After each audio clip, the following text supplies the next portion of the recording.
Kevin Harvick has been outspoken about safety concerns with the next-gen car since 2021, a year before it debuted. Last season, the 2014 Cup Series champion openly criticized the car's flaws multiple times and called out NASCAR for not addressing the issues in a more timely manner. NASCAR tackled those concerns and made adjustments to the rear of the car in the offseason. Things have largely been quiet on the safety front for most of the year. Then Sunday at Talladega happened. As fate would have it, one of Harvick's teammates was involved in a violent crash, and the driver, who is in his final season, once again sounded the alarm bells while making an unsettling revelation.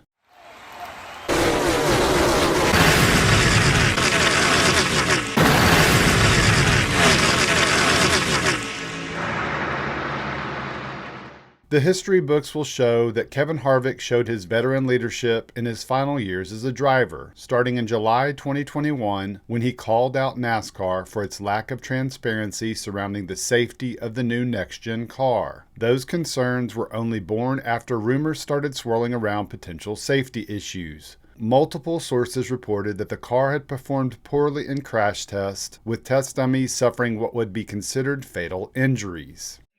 Yeah, the only thing, I think, as we sat in the drivers meeting that NASCAR had with us to show us everything, I think that the most frustrating part of the whole process is the fact that the safety piece to the drivers and the conversation with the drivers, which was asked for by the drivers, was had at the very end of everything.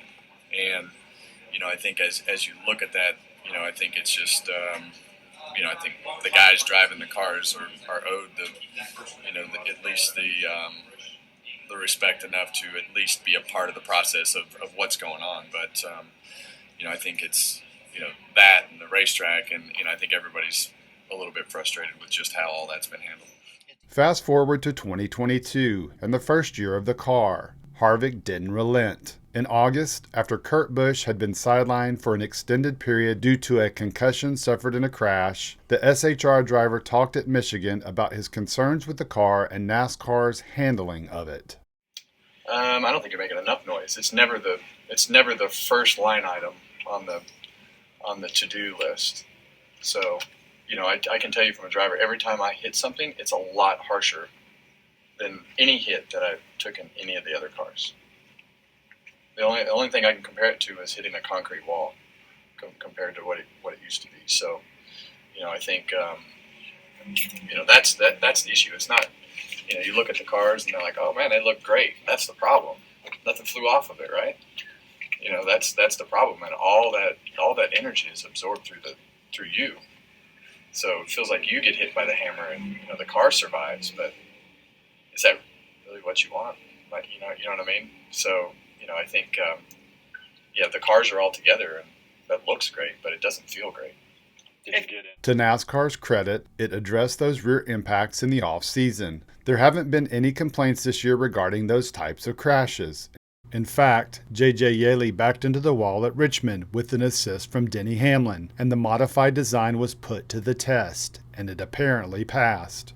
But those are the rear impacts. On Sunday at Talladega, there was a violent crash between Ryan Preece and Kyle Larson at a high rate of speed on the 2.66-mile super speedway. There was no rear portion of the car involved in the accident. Preece T-boned the number 5 car in the passenger side door. The video from Preece's in-car camera is painful to watch because it shows the driver's head abruptly surging forward and appearing close to hitting the steering wheel, and his hands fly off simultaneously. His visor also flung open. This week, Preece visited with reporters and was peppered with multiple questions about the accident, including how the impact felt, which he rated P1 on his all-time list, and how he's felt since Sunday. He said he's feeling really good and the car did its job. However, he also made an interesting comment about a conversation he had with Kevin Harvick and what he had to say about the accident.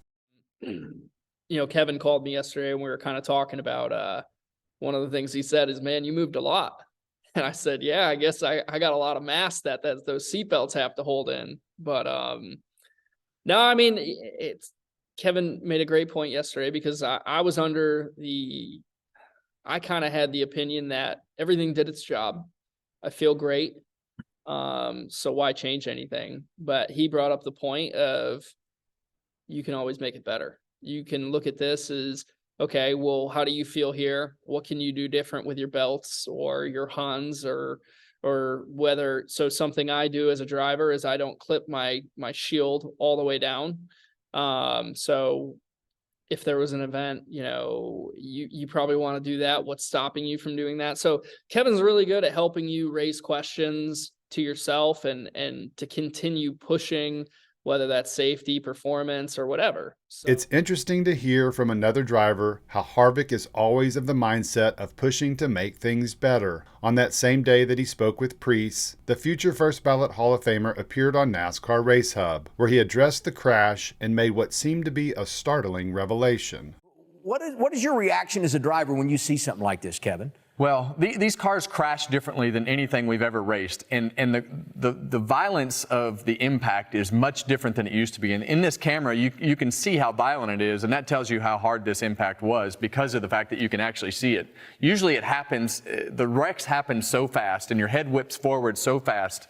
Usually the steering wheel is what stops your head and your knees, because the forward motion and the rearward motion happen so fast that you can't control your body. You see Ryan's hands fly off the wheel right there. His shield was open, which he does that naturally, trying to get some air in there. But it's a very, very, very violent accident. He said the word very 3 times. That's pretty telling that he felt the need to emphasize 2 already powerful words like violent accident. What was even more disturbing in Happy's statement was the frightening image he painted of drivers' heads hitting steering wheels on a consistent basis. Preece was asked about that during his media session, but said it happened so fast that he didn't know if he hit the steering wheel or not. The video evidence would suggest he did or came extremely close, and based on what Harvick is suggesting, this is not an anomaly, and that's very concerning and shows that NASCAR still has a lot of work to do.